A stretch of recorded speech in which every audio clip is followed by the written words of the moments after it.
Assalamualaikum warahmatullahi wabarakatuh. Kita akan belajar lagi kalkulus 1.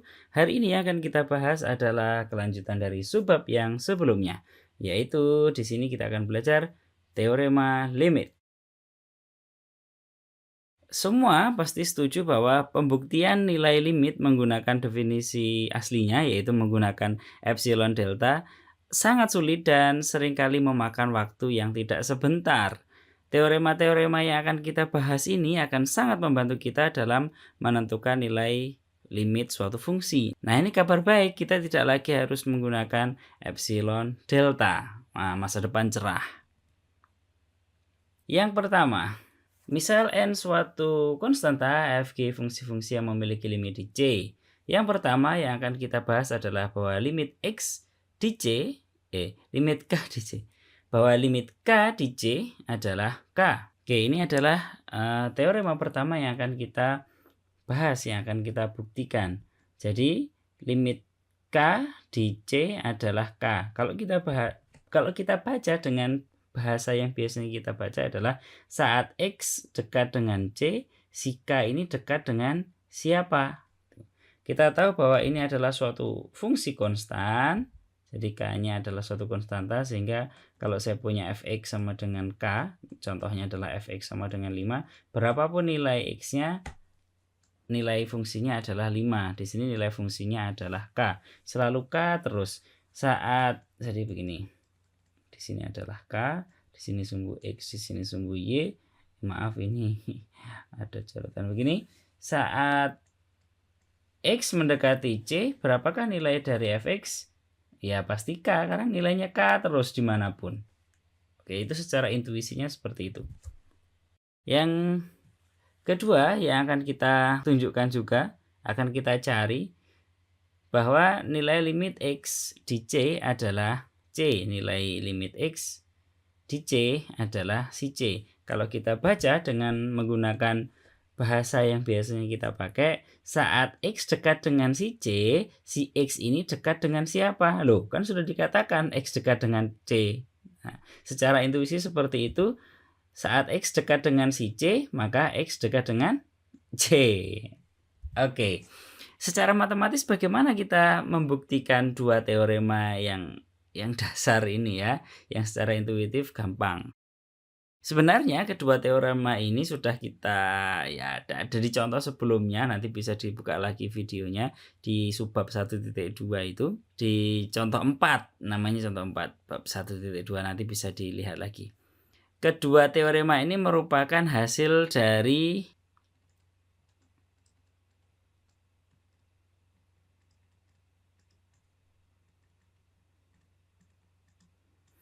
Nah, ini kita sudah membuktikan ini.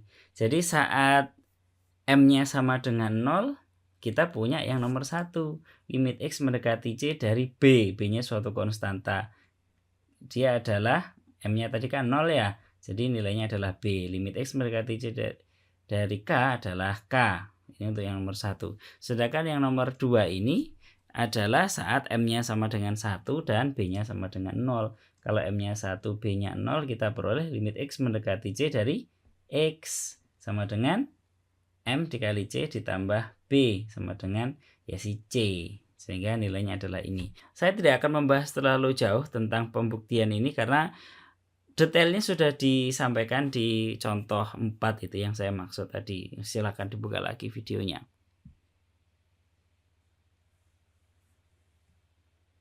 Teorema yang kedua, teorema yang ketiga adalah limit dari K dikali F. F-nya fungsi K-nya suatu konstanta. Di sini konstantanya adalah bilangan real karena kita masih kalkulus 1 ya.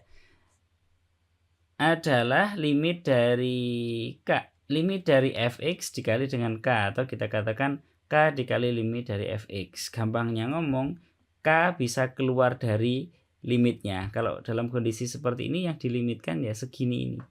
K bisa keluar. Ini untuk titian ingatan, bukan untuk secara matematis K keluar. Nanti ada tanya, K kenapa keluarnya ke sini, nggak ke atasnya sini atau ke sini gitu ya.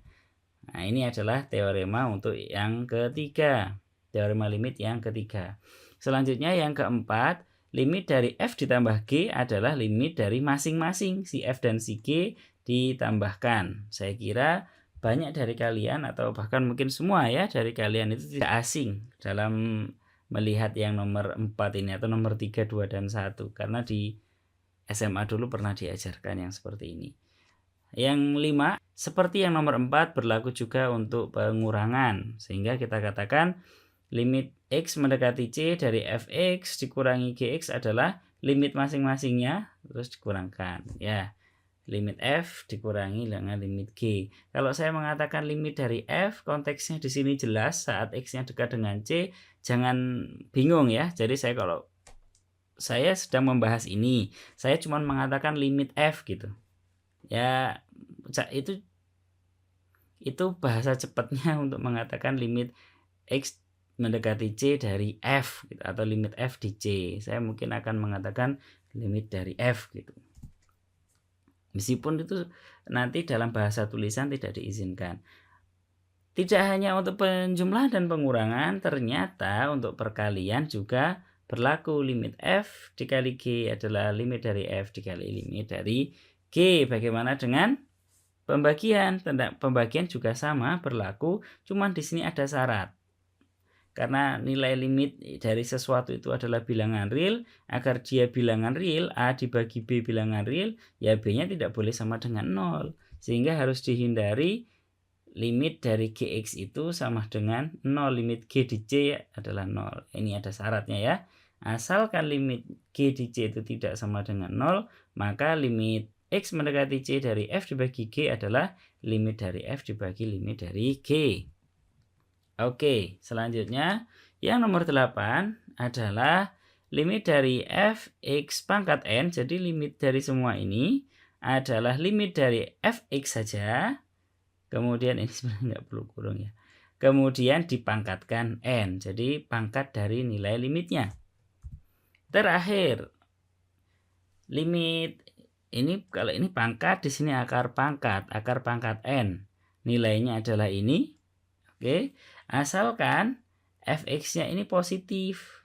Limitnya ya, limitnya positif saat n-nya genap. Kalau n-nya genap, limitnya ini negatif, ya berarti bukan bilangan real karena akar pangkat genap ya dari bilangan negatif.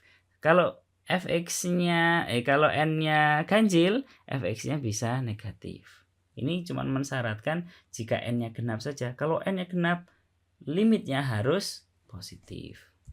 Atau 0 juga boleh. Oke, ini tadi sudah kita bahas dari mana dia berasal. Kita akan mengerjakan contohnya. Contoh, tentukan nilai limit dari ini. Ini x mendekati 4 dari akar x kuadrat ditambah 9 dibagi x. Jawabannya adalah kita tulis limit x mendekati 4 dari akar x kuadrat ditambah 9 dibagi x adalah limit akar x. Tentu saja ini x mendekati 4 ya, dibagi limit x mendekati 4 dari si x. Kenapa ini sama dengan ini? Kenapa kita boleh menggunakan aturan yang ke-7? Karena kita tahu, kita bisa menduga, kita bisa melihat di situ tadi bahwa limit dari g di c tidak sama dengan 0. Oke, limit dari x di 4 tidak sama dengan 0. Menurut teorema yang pertama, teorema yang kedua ya, limit x mendekati 4 dari x adalah ya si 4. Sedangkan ini kita bisa menurut teorema yang sebelumnya tadi, kita bisa menuliskan sebagai limit x mendekati 4 dari x kuadrat ditambah 9 dibagi dengan limit x 4 dari x. Ini bisa kita tulis sebagai akar dari limit x mendekati 4 dari x kuadrat ditambah limit x mendekati 4 dari 9 dibagi limit x mendekati 4 dari x. Sama dengan siapa? Ini masih ada lagi ya. Limit X mendekati 4 dari X, terus kemudian ini yang dikuadratkan. Ditambah limit X mendekati 4 dari 9 dibagi dengan limit X mendekati 4 dari si X. Karena nggak muat, saya lanjutkan ke sana. Limit X mendekati 4 dari X menurut teorema 2 nilainya adalah 4. Sehingga bisa kita tulis 4 kuadrat. Ditambah berapa? Limit X mendekati 4 dari 9 menurut teorema yang pertama nilainya adalah 9. Kemudian dibagi dengan ini nilainya adalah 4. Ini sama dengan akar dari 25 per 4 sama dengan 5 per 4. Nah, ini batasnya. Ya, ini hasilnya. Sehingga ketemu nilai limitnya adalah 5 per 4. Oke, selanjutnya ada contoh lagi. Wah, ini contohnya agak berbeda. Misal diketahui limit F di 3 adalah 4, limit G di 3 adalah 8, sama-sama di 3 ya. Di sini yang perlu digarisbawahi, dia X mendekati 3, dia X mendekati 3. Tentukan nilai dari ini. Waduh, ini cara mengerjakannya gimana ini? Kita tulis saja limit X mendekati 3 dari F kuadrat X. Di sini maksudnya F kuadrat X. Perlu diperhatikan lagi ya, ini adalah fx yang dikuadratkan. Daripada nulis seperti ini, maka seringkali ditulisnya modelnya seperti itu. Seperti sin kuadrat x maksudnya adalah sin x yang dikuadratkan. Kalau seperti ini ada kurungnya tidak ringkes. Kalau nggak dikasih kurung malah ambigu. Dikira nanti x-nya yang dikuadratkan. Dikali akar pangkat 3 dari gx. Ini adalah limit X mendekati 3 dari F kuadrat X dikali limit X mendekati 3 dari akar pangkat 3 GX. Dari mana ini? Dari teorema yang nomor 6, yaitu limit untuk perkalian dua fungsi. Ini kita bisa tulis karena di sini adalah F kuadrat, F pangkat 2, kita bisa tulis sebagai limit X mendekati 3 dari si fx yang dikuadratkan. Katanya siapa? Katanya teorema yang nomor 8. Dikali dengan akar pangkat 3 dari limit X dari 3 dari Gx. Kata siapa? Kata teorema nomor 9. Ini sama dengan siapa? Limit F di 3 itu 4.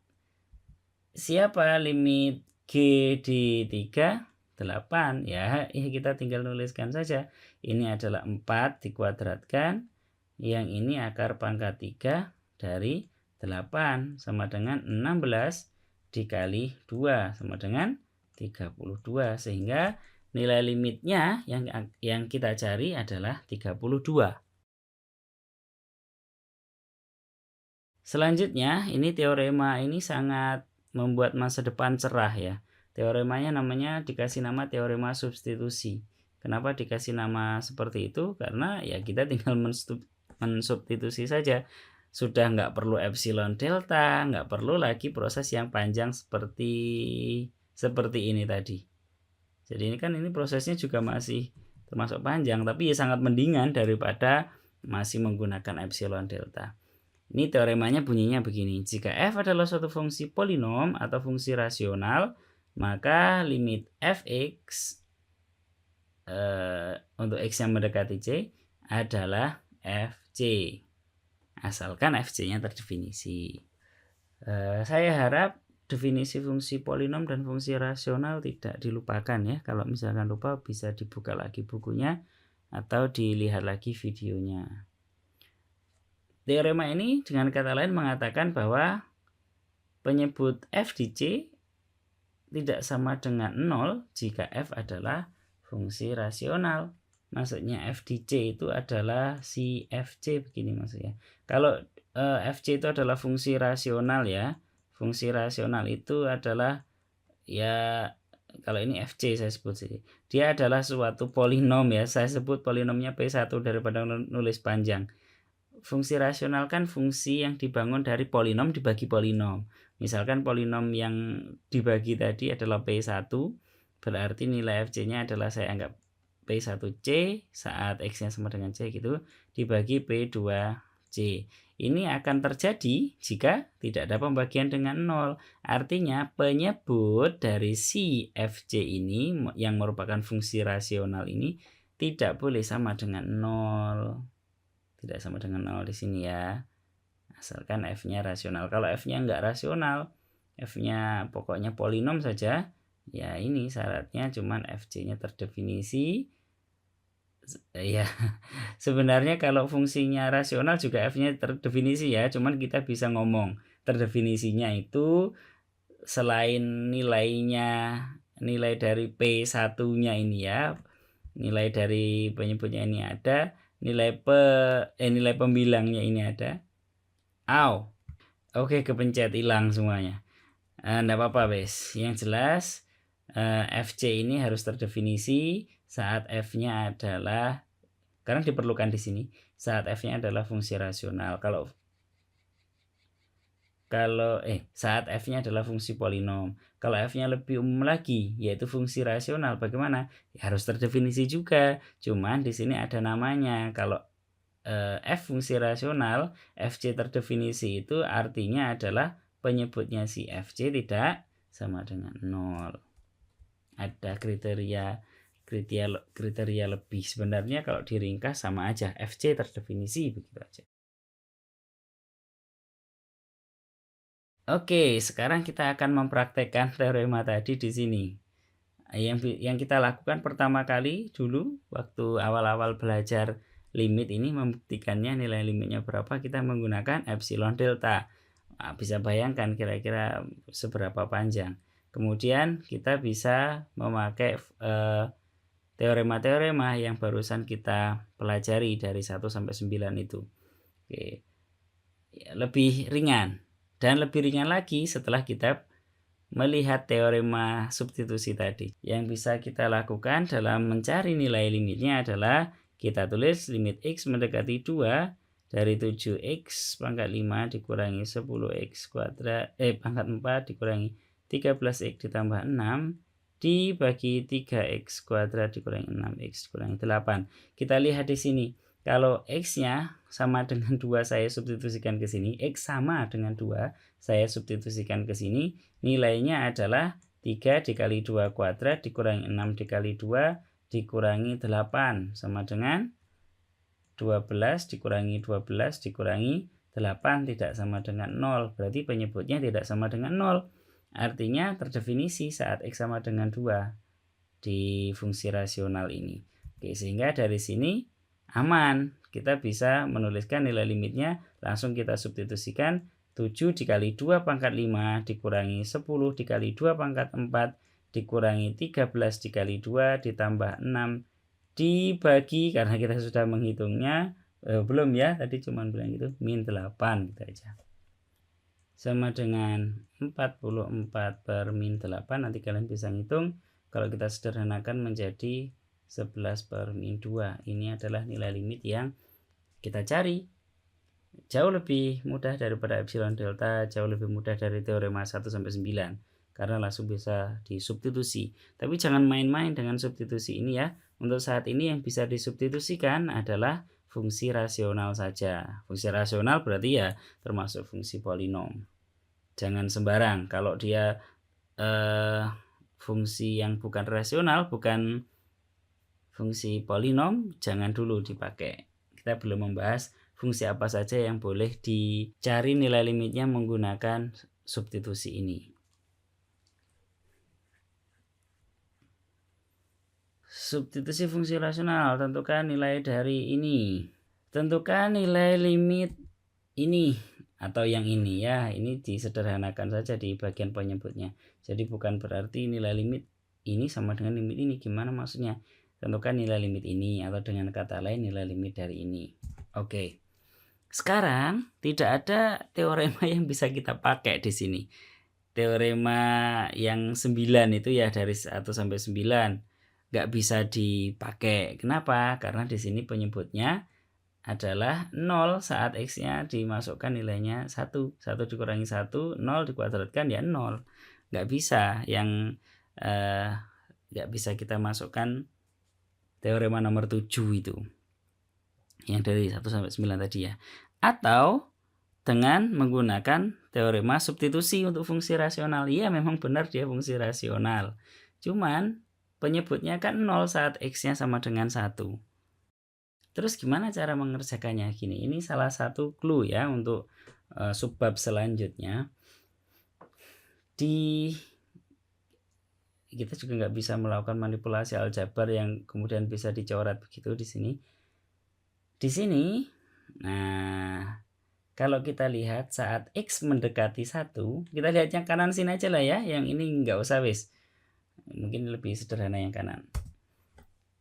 Saat X mendekati 1, ini kira-kira mendekati siapa? Mendekati 11. Ya, kalau kita lihat limit dari pembilangnya ini adalah kita substitusikan boleh dong karena dia polinom. Jadi 1 pangkat 3 ditambah 3 kali 1 ditambah 7 sama dengan 11.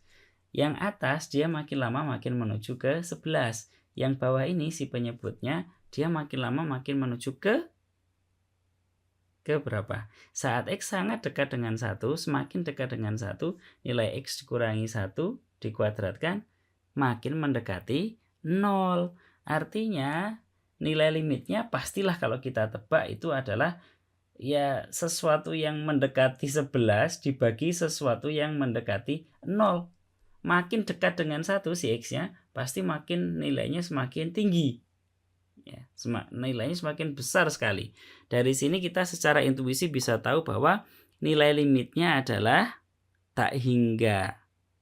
Konsep ini belum kita pelajari, tetapi sebagai gambaran saja bahwa ada kondisi di mana teorema substitusi fungsi rasional tidak bisa kita pakai. Dan kasusnya adalah ini, kebetulan kalau kita secara intuisi juga mencari nilai limitnya adalah tak hingga.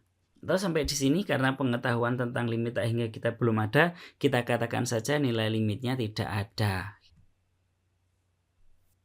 Dalam banyak sekali kasus, teorema yang B ya kalau di buku, teorema substitusi tadi itu tidak dapat digunakan karena alasannya adalah substitusi nilai di C itu untuk suatu bilangan real C, substitusinya ke fungsi mengakibatkan adanya pembagian dengan 0 seperti yang tadi sudah dicontohkan. Dalam banyak kasus juga fungsi tersebut dapat disederhanakan, misalkan dengan cara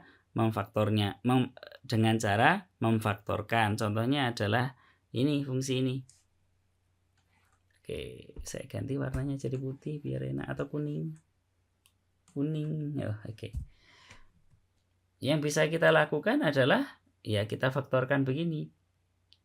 Kita faktorkan dia menjadi bentuk seperti ini. Langkah selanjutnya adalah dicoret. Cuman hati-hati, di sini pencoretan masih belum diizinkan. Kenapa belum diizinkan? Karena belum ada yang menjamin bahwa X-nya tidak sama dengan 2. Kalau X-nya sama dengan 2, maka dia 0, nggak bisa dicoret.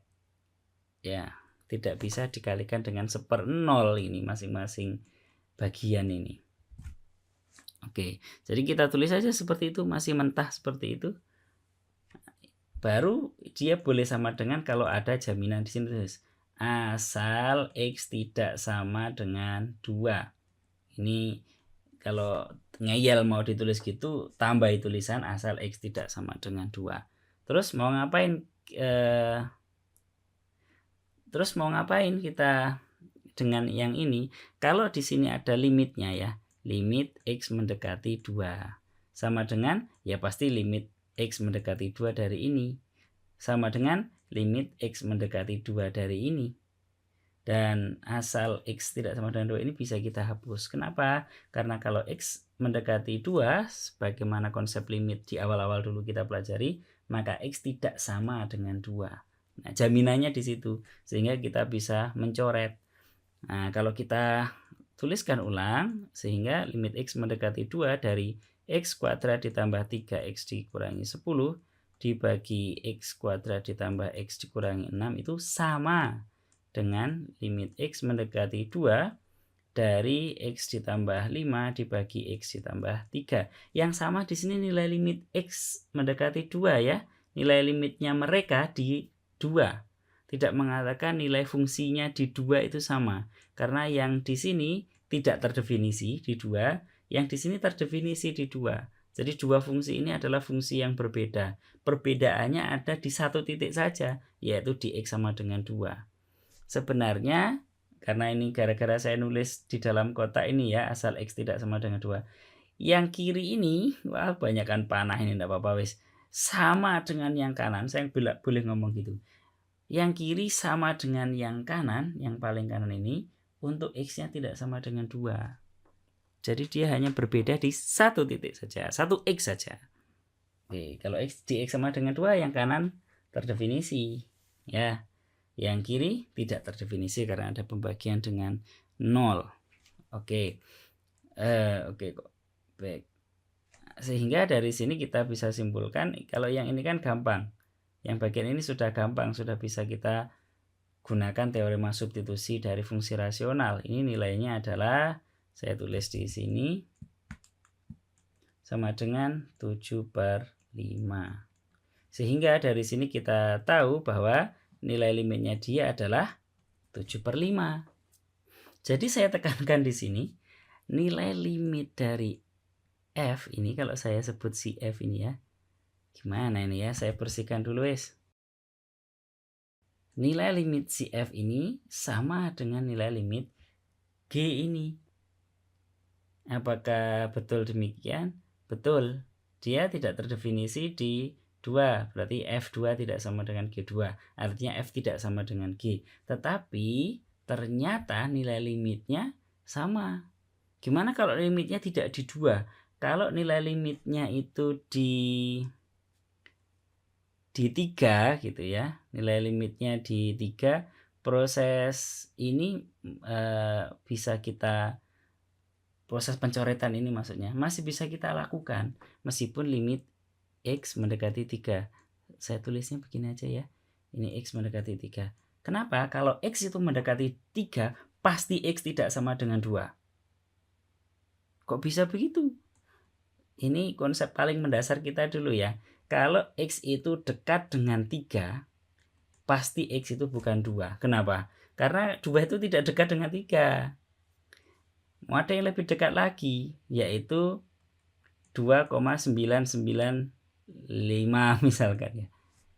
Apakah kalau X itu dekat dengan 3, notasi limit ini, notasi ini, X itu pasti 2,995? Tidak, pasti lebih besar dari itu. Jadi di sini sudah jelas kita katakan, tegas kita katakan bahwa jika X itu mendekati 3, maka pasti X tidak sama dengan 2. Sehingga kita bisa coret lagi kayak proses yang sebelumnya. Ternyata itu berlaku untuk semua ini ya, semua C ya, X mendekati C berapapun C-nya. Kalau X itu dekat dengan C ya. Ini kata-kata ini mungkin perlu dicerna ya. Saya katakan begini. Jika X itu dekat dengan C untuk suatu C bilangan real, mau ambil C berapapun wes, saya bisa jamin bahwa X tidak sama dengan 2. Lah kalau C-nya 2,000001 Pak. Oh enggak. Ini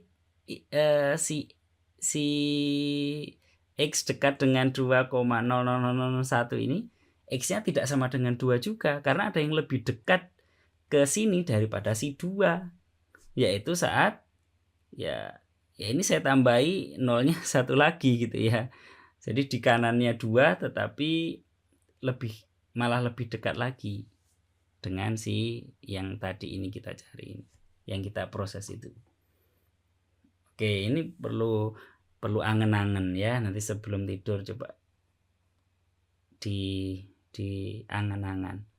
Sehingga secara umum jika X itu dekat dengan C, pasti X itu tidak sama dengan C yang jelas, dan X itu tidak sama dengan 1, X tidak sama dengan 2, X tidak sama dengan 3, dan seterusnya. Sehingga dalam kasus ini meskipun F itu tidak sama dengan G, yang menyebabkan dia tidak sama itu ya gara-gara di 2 tadi, F2 tidak sama dengan G2. maka kita katakan F tidak sama dengan G. Tetapi ternyata limitnya sama. Wah, kalau konsep seperti ini berlaku, masa depan cerah dong. Kita bisa memfaktorkan, mencoret, kemudian ketemulah nilai limitnya dari fungsi rasional yang lebih sederhana. Oke, ternyata itu memang di-cover oleh teorema substitusi. Jika F itu sama dengan G untuk semua X pada interval terbuka yang memuat C, jadi domainnya si F dan G harus ya sama, enggak harus sama ya. Domainnya F dan G itu memuat suatu interval terbuka lah, entah dari siapa ya, asalkan dia harus memuat C. Kenapa C? Karena nanti akan kita cari nih X mendekati C. Kalau nggak memuat C ya gimana, nggak terdefinisi di kanan kirinya C, di sekitarnya C nggak terdefinisi ya, nggak bisa kita cari nilai limitnya. Oke, saya ulangi lagi. Jika F sama dengan G untuk semua X pada interval terbuka yang memuat C, kecuali mungkin, ini ada mungkinnya, mungkin pada C, seperti tadi ya, si F tadi dengan si G, dia sama, kecuali di 2. Kebetulan 2-nya di sini saya buat yang si C tadi, X mendekati 2, X mendekati C. Dan diketahui limit G di C itu ada, maka limit Fx juga ada. Siapa? Ya limitnya G tadi. Jadi teorema ini adalah hasil besarnya, sedangkan contoh kita yang sebelumnya ini adalah ya untuk menuntun ke arah hasil besar tadi. Kenapa kok proses coretnya tadi itu selalu berlaku kalau memang harus menggunakan coret, kondisi Fg-nya seperti itu dan sebagainya. Ini teorema ini kalau di buku adalah teorema C.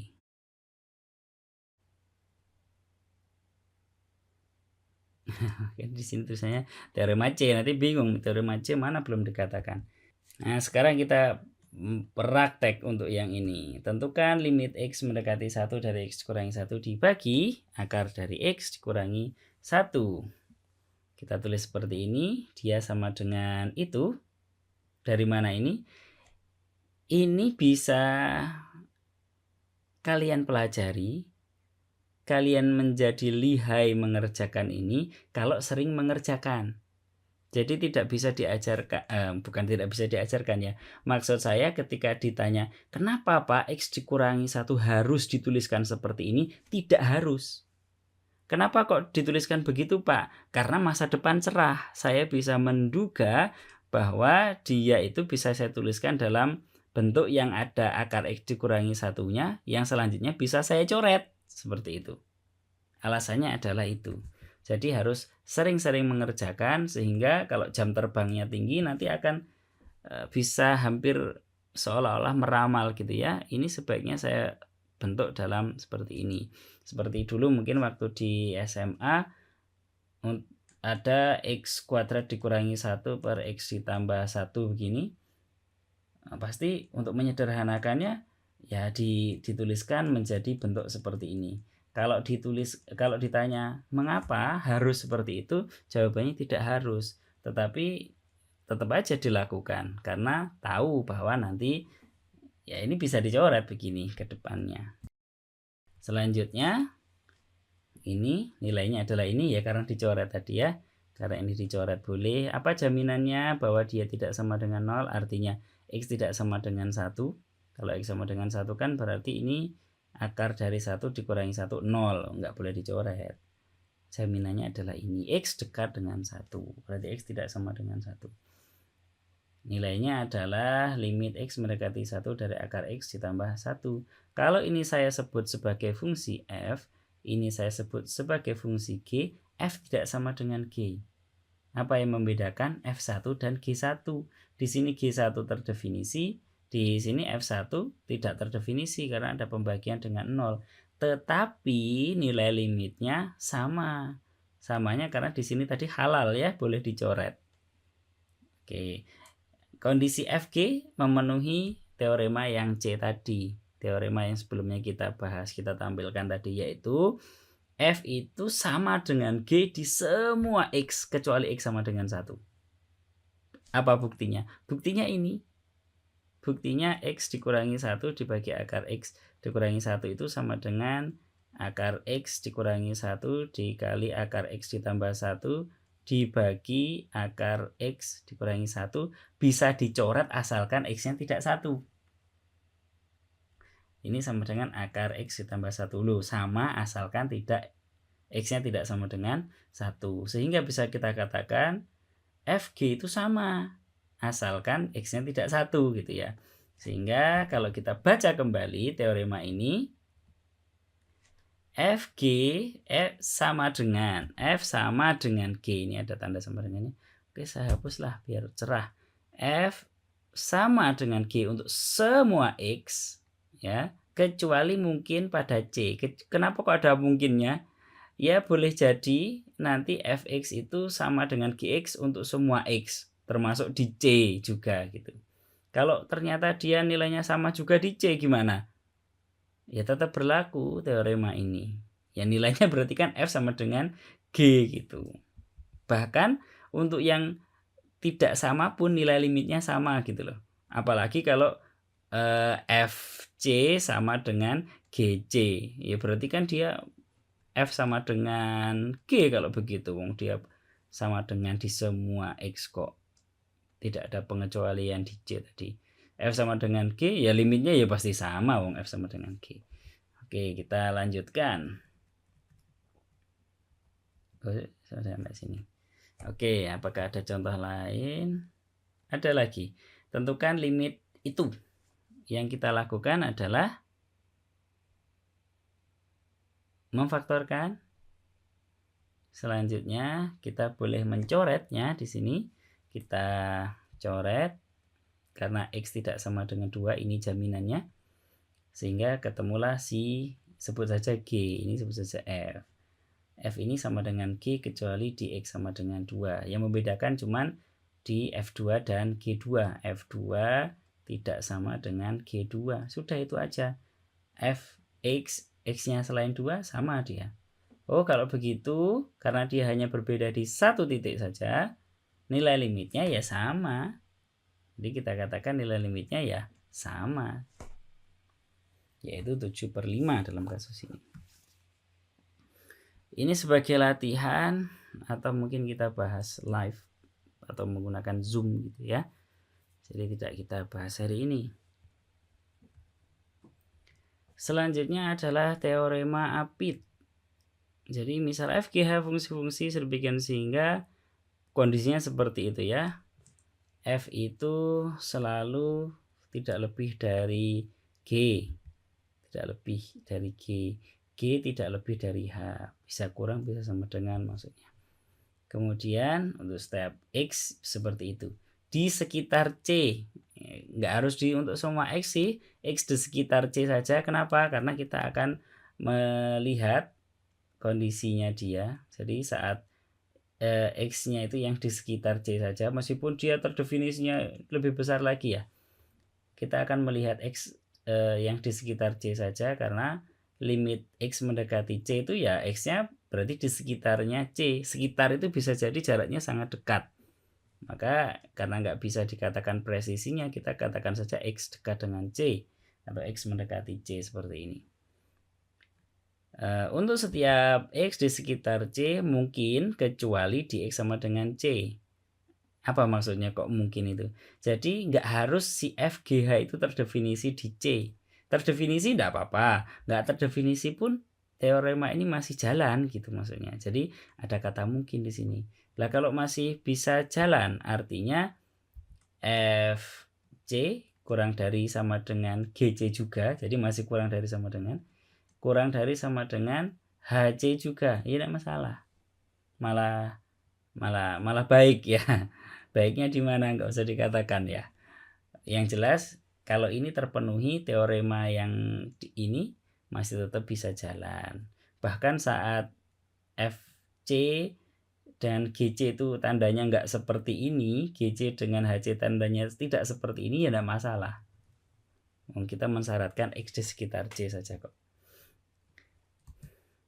Jika limit F dan limit G itu sama, yaitu L, limit G F di C ya, maka limit dari G loh, ini harusnya H. Ini H, ini mohon maaf. Jika limit dari F dan H di C itu sama, sebut saja L, maka limit G pasti juga ada. Dan siapa? Ya si L sendiri. Ini yang kita sebut sebagai teorema Apit. Ini gambarnya, oke saya hapus saja. Ini gambarnya, ini contoh ya, tidak secara umum bentuknya pasti seperti ini.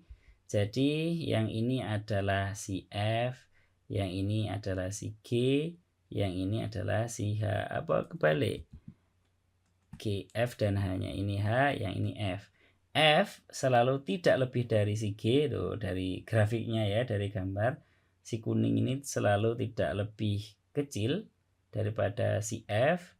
Si kuning ini, si G juga tidak selalu tidak lebih besar dari H. Mungkin saja sama, enggak apa-apa. Yang jelas dia tidak lebih besar dari si H. Kondisinya seperti ini. Terus limitnya di sini di 0. Kita tahu limit H di 0 itu adalah 0, limit F di 0 adalah 0, limit G-nya ya pasti 0. Kondisinya seperti ini. Ini namanya teorema Apit.